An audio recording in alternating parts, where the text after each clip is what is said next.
Break के बाद रुक करेंगे मध्य प्रदेश बुलेटिन की ओर, जिसमें बात होगी मध्य प्रदेश के तमाम जिलों से आ रही प्रमुख खबरों की। तो चलिए शुरू करते हैं खबरों का सिलसिला, जिसमें सबसे पहले बात करेंगे आगर मालवा की, जहां आगर कोतवाली पुलिस ने नाकाबंदी के दौरान कंटेनर से 613 किलो डोडा चूरा बरामद कर आरोपी को गिरफ्तार किया। साथ ही बात करेंगे राजगढ़ की, जहां नरसिंहगढ़ में ईद उल फितर पर ईदगाह में बड़ी संख्या में लोगों ने नमाज अदा कर गले मिलकर भाईचारे और मोहब्बत का संदेश दिया। ऐसी तमाम खबरों पर विस्तार से डालेंगे नजर।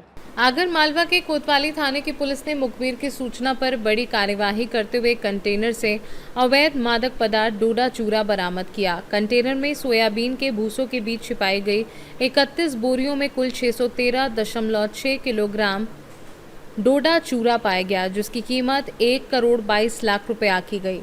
चालक विकट सिंह को गिरफ्तार किया गया। उसके कब्जे से 30,000 रुपए कीमत के 2 मोबाइल, 2,000 रुपए नकद और अन्य दस्तावेज भी जब्त किए गए। कुल 1 करोड़ 53 लाख रुपए मूल्य की अवैध सामग्री और कंटेनर वाहन जब्त किया गया। आरोपी के खिलाफ थाना कोतवाली में NDPS एक्ट के तहत प्रकरण दर्ज कर विस्तृत जांच शुरू की गई है। इस सफलता में थाना प्रभारी शशि उपाध्याय और समस्त पुलिस टीम की सराहनीय भूमिका रही।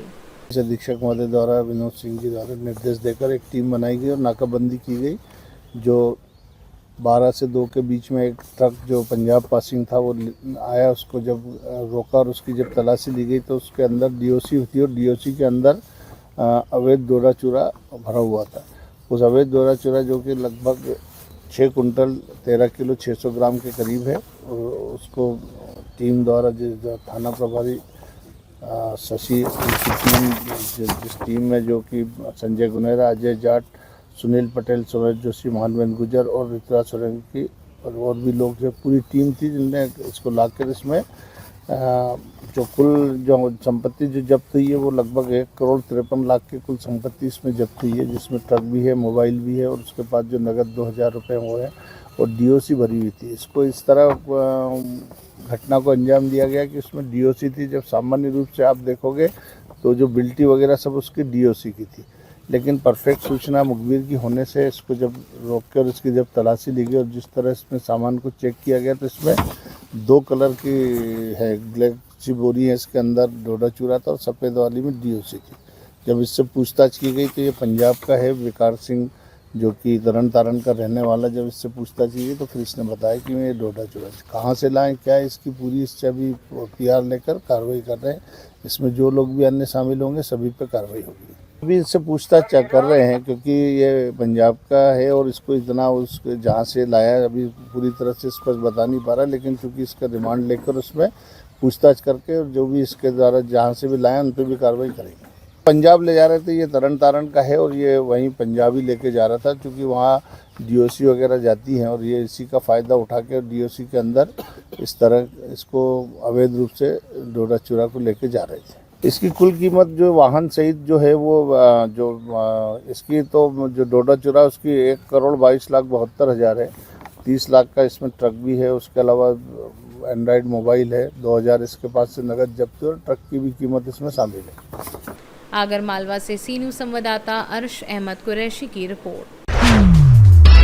खबर दमोह से है, जहां बटियागढ़ ब्लॉक के ग्राम फुटेरा कला में ईद उल फितर इस वर्ष हर्ष उल्लास और भाईचारे के साथ मनाया गया। सुबह से ही गांव में त्योहार का माहौल दिखा, जहां हुसैनी जामा मस्जिद में बड़ी संख्या में मुस्लिम समाज के लोग ईद की नमाज अदा करने जुटे और देश में अमन, शांति व तरक्की की दुआएं मांगी। अंजुमन कमेटी और हुसैनी नौजवान कमेटी के सदस्य व्यवस्थाओं में सहयोग करते रहे। वहीं फुटेरा चौकी प्रभारी और राजस्व अधिकारी भी मौके पर उपस्थित रहे, जिससे कार्यक्रम शांतिपूर्ण और सफलतापूर्वक संपन्न हुआ। ये पर्व रमज़ान के समापन का प्रतीक है, जिसमें रोज़ा और इबादत के बाद ज़कात और फितरा वितरण के साथ सेवइयों व मिठाइयों का आयोजन भी शामिल होता है। और ये सिर्फ खुशियाँ मनाने के लिए नहीं, बल्कि आपसी प्रेम, एकता और सामाजिक सौहार्द को बढ़ाने का माध्यम भी साबित हुआ। सर बताएं, आज ईद पर्व किस तरह से मनाया गया? आज फुटेरा में ईद का पर्व था जो सभी लोगों ने हर्षोल्लास से मनाया है। सभी मस्जिद में नमाज पढ़ी गई है और सभी समाज के लोग यहाँ उपस्थित हुए। सभी को ईद मुबारकबाद है और सभी से शांति से ऐसी रहे और सभी समृद्धि हो गए। जी, आज ईद उल फित्र की नमाज कितने बजे अदा की गई? सबसे पहले तो हमारे देशवासियों को एवं ग्रामवासियों को ईद उल फित्र की दिली मुबारकबाद, शुभकामनाएं, बधाई।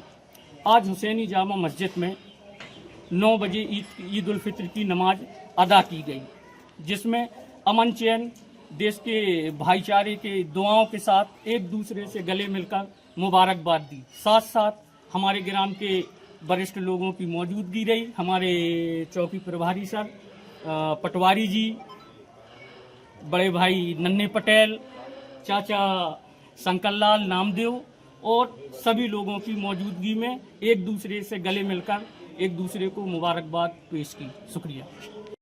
आज ईद का पर्व है, देशवासियों के लिए क्या कहेंगे आप? सबसे पहले तो मैं देशवासी ग्रामवासियों के लिए ईद की बहुत बहुत मुबारकबाद, शुभकामना देता हूं। और हमारे यहाँ पर पधारे सभी ग्राम के वरिष्ठ लोग, अतिथि, बाहर से आए हुए मेहमान और पुलिस स्टाफ, सभी का सराहनीय सहयोग रहा और अच्छे से ईद की नमाज अदा की गई और अमन चैन के लिए, देश के लिए दुआएं मांगी गई। दमोह से सी न्यूज़ संवाददाता संतोष मोदी की रिपोर्ट। राजगढ़ जिले के नरसिंहगढ़ में ईद उल फितर का पर्व बड़ी धूमधाम और भाईचारे के साथ मनाया गया। ईदगाह पर मुस्लिम समाज के लोग बड़ी संख्या में इकट्ठा हुए और ईद की नमाज अदा की। इसके बाद एक दूसरे से गले मिलकर ईद की मुबारकबाद दी गई। सिद्दीक अंसारी और शहर काजी ने बताया कि रमज़ान के महीने में रोज़ा और इबादत के बाद ईद का दिन अल्लाह का ख़ास इनाम होता है और इसका असली पैगाम मोहब्बत और ज़रूरतमंदों की मदद करना है। कार्यक्रम में कांग्रेस पार्टी ने भी मुस्लिम समाज को गले लगाकर ईद की बधाई दी। पूर्व विधायक गिरीश भंडारी, मंजुलता शिवारे, मंडल अध्यक्ष देवेंद्र सिंह सहित नगर पालिका के राजेंद्र शर्मा मौके पर मौजूद रहे और इस तरह पर्व का शांतिपूर्ण समापन हुआ। वो मनाया जा रहा है, क्या संदेश देना चाहेंगे? संदेश ये देना चाहेंगे कि खुशी का पर्व होता है, ये ईद का पर्व होता है, इसमें हमें खुद को भी खुश रखना है और अपने आसपास के लोगों को, अपने शहरवासियों को भी खुश रखना है, खुशियाँ बांटना है। और ये खुशी का मौका होता है, सब मिलजुल कर खुशियाँ बांटें और आपस में भाईचारे के साथ रहें, अमन अमान कायम करें, एक दूसरे का ख्याल रखें। यही ईद का संदेश है, यही ईद का पैगाम है। पवित्र महीना रमजान का आज समापन हुआ है, ईद का पर्व पूरे विश्व में मनाया जा रहा है, क्या कहना है? आज मुस्लिम समाज का सबसे अच्छा पर्व ईद उल फितर का मनाया जा रहा है, जिसमें रमज़ान के पवित्र महीने में रोज़ा रखकर इबादत की जाती है और आज ईदगाह पर नमाज संपन्न हुई। इसमें पूरे देश के लिए अमन शांति की दुआएं की मुस्लिम समाज के द्वारा और मुस्लिम समाज में एकता, अखंडता इसी बनी रहे, हिंदू मुस्लिम की एकता बनी रहे। सारे जहाँ से अच्छा हिंदुस्तान से हमारा हम बुलबुल हैं, इसका दिलसिता हमारा, इसी नारे को बुलंद करते हुए आज मुस्लिम समाज के सभी धर्मगुरुओं द्वारा, मुस्लिम समाज के सभी धर्मगुरुओं द्वारा ईद का यहाँ पर वो मनाया गया है और इसमें सभी समुदाय विशेष के लोगों ने विश्व के लिए, इस देश के लिए अमन और शांति की दुआएं की। राजगढ़ से सी न्यूज़ संवाददाता जावेद की रिपोर्ट।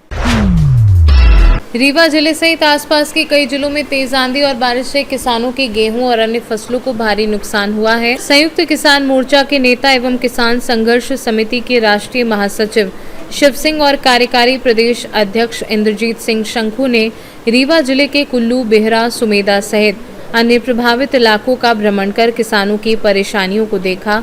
उन्होंने बताया कि तेज मौसम से लगभग 40 से 50% फसलें बर्बाद हो गईं, जिसमें गेहूं की फसल को सबसे अधिक नुकसान हुआ है। किसान नेताओं ने फसल नुकसान का तत्काल सर्वे कराने और उचित मुआवजा दिए जाने की मांग की है। क्या नाम है, कहाँ के हैं? हम बिहरा के। का नाम है? राम स्वरूप सिंह। तो क्या कल ये रात को जो आंधी बारिश पानी हुआ उससे क्या नुकसान हुआ? नुकसान हुए, तमाम गिर गए हैं जी। तो सरकार से क्या चाहिए थी? सरकार से चाहिए थी कि मौका किए जाए जी, जब कुछ मुआवजा बने तो मुआवजा दी जाए। क्या नाम है आपका? हमारा यज्ञनारायण सिंह ग्राम बिहरा का निवासी हूँ जी। हमारे यहाँ कल रात को 9-10 बजे के करीबन आंधी पानी आया और पूरी फसल गिरकर नष्ट हो गई है। 40% नुकसान है, 50 तक। जी। तो क्या चाहते हैं सरकार? मैं शासन से ये चाह रहा हूँ इसका निरीक्षण कराकर हमें मुआवजा दिया जाए। तो जी क्या नाम है आपका? बालवीर सिंह, ग्राम बिहरा, किसान बिहरा। हाँ, आंधी तूफान हमारे गांव में इतना ज़्यादा आया है कि फसल सब गिर गई। हम सरकार से मुआवजा चाहते हैं, कुछ दे। तो जी कहाँ से है? पारसनाथ सिंह, ग्राम बिहरा। जी, ये कल जो आंधी बारिश पानी हुई है, इससे क्या फसल को नुकसान है? फसल के सलगी नुकसान एवं भय है, किसान के क्षति बहुत भय है। जी, तो क्या चाहते हैं आप? चाहिए यान की शासन एक जांच पड़ताल करवावे और किसानन का सहयोग करे, फसल के दे। मध्य प्रदेश के रीवा जिले के अंदर रात्रि आए आंधी बारिश तूफान से किसानों की फसल पूरी तरह से तबाह हो चुकी है। आज संयुक्त किसान मोर्चे के साथियों के साथ सिमरिया इलाके के बिहरा, कुल्लू, सुमेदा सहित तमाम गांवों का दौरा किया। वहां पर देखा पूरी तरह से किसानों की जो गेहूं की फसल है वो जमींदोज हो चुकी है। संयुक्त किसान मोर्चा की ये मांग है कि सरकार जल्द से जल्द सर्वे करा करके और किसानों को उचित मुआवजा प्रदान करने का काम करे। रीवा से सी न्यूज़ संवाददाता अर्जुन तिवारी की रिपोर्ट। आज पूरे देश सहित शिवपुरी जिले में ईद उल फितर का त्योहार पारंपरिक सादगी, हर्षोल्लास और आपसी भाईचारे के साथ मनाया गया। शहर की फिजाओं में सुबह से ही उत्साह का माहौल रहा, जहां हजारों मुस्लिम धर्मावलंबियों ने खुदा की इबादत में सर झुकाया। देश की खुशहाली के लिए उठे हाथ। ईद के मुख्य कार्यक्रम शहर की जामा मस्जिद और झांसी रोड स्थित ईदगाह सहित विभिन्न मस्जिदों में आयोजित किए गए। बड़ी संख्या में नमाजी ईद की नमाज अदा करने पहुंचे। नमाज के पश्चात शहर काजी द्वारा विशेष दुआ कराई गई, जिसमें देश में अमन, चैन, खुशहाली और अखंड भाईचारे की कामना की। वहीं प्रशासन की मुस्तैदी और सुरक्षा व्यवस्था भी इस दौरान चाक चौबंद रही। शिवपुरी से सी न्यूज़ संवाददाता विनोद सिकरवार की रिपोर्ट। मध्य प्रदेश बुलेटिन में फिलहाल के लिए इतना ही। बने रहिए सी न्यूज़ भारत के साथ। हर खबर आपके साथ, आपके हाथ।